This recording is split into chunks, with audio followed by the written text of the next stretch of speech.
Good morning, good afternoon, good evening, good night, good day to you, anywhere you are in the world. Sabbath blessings, one and all. We're doing the nighttime devotion from the devotional Maranatha. The title today, Physical Health and Noble Thinking. 1 Peter 2:11. Dearly beloved, I beseech you as strangers and pilgrims, abstain from fleshly lusts which war against the soul.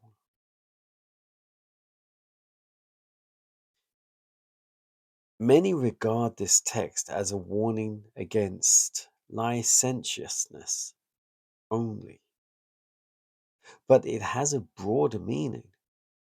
It forbids every injurious gratification of appetite or passion.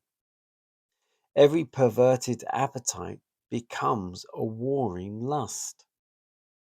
Appetite was given us for a good purpose, not to become the minister of death by being perverted and thus degenerating into lusts which war against our souls. Peter's admonition is a most direct and forcible warning against the use of all stimulants and narcotics. These indulgences may well be classed among the lusts that exert a pernicious influence upon moral character. Let none who profess godliness regard with indifference the health of the body, and flatter themselves that intemperance is no sin and will not affect their spirituality. A close sympathy exists between the physical and the moral nature. The standard of virtue is elevated or degraded by the physical habits. Excessive eating of the best food will produce a morbid condition of the moral feelings. And if the food is not the most healthful, the effects will be still more injurious. Any habit which does not promote healthful action in the human system degrades the higher and nobler faculties. Excuse me. Indulgence of appetite strengthens the animal propensities, giving them the ascendancy over the mental and spiritual powers. The strength of the temptation to indulge appetite can be measured only by the inexpressible anguish of our Redeemer in that long fast in the wilderness. He knew that the indulgence of perverted appetite would so deaden man's perception that sacred things could not be discerned. If the power of indulged appetite was so strong upon the race that in order to break its hold, the divine Son of God in man's behalf had to endure a fast of nearly 6 weeks, what a work is before the Christian. Yet, however great the struggle he may overcome, by the help of that divine power, which withstood the fiercest temptations that Satan could invent, he too may be entirely successful in his warfare with evil, and at last may wear the victor's crown in the kingdom of God. Physical health and noble thinking. So here I would say it's clearly stating what we eat has plenty to do with how we think, how we perceive, how clear our judgments are.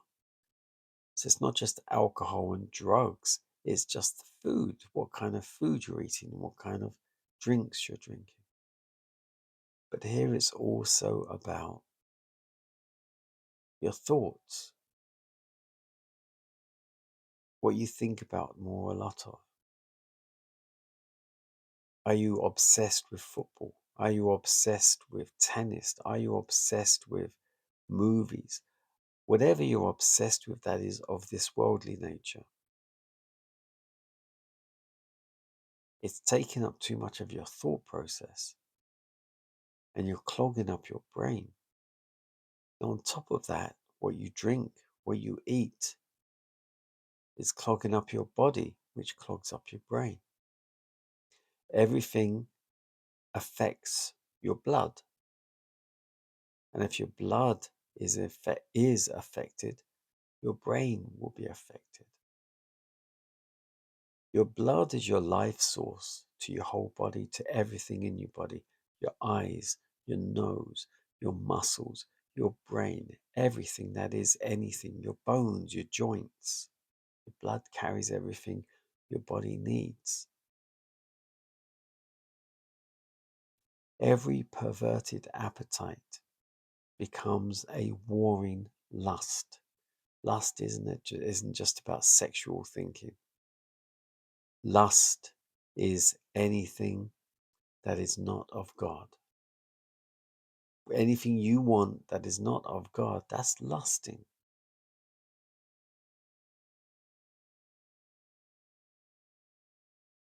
And it degenerates your mind. And by degenerating your mind, it then by default degenerates also your body. Let none who profess godliness regard with indifference the health of the body. So you may profess to be the best Christian, the most devout Christian. Then you eat rubbish, you drink rubbish, you drink alcohol, as they do in the Catholic Church with communion every time. They have sherry. It's strong wine every week. And not only that, I know for a fact that many of the priests finish it that same day. If it's not finished during service, they finish it afterwards. And that's just being petty, I know, but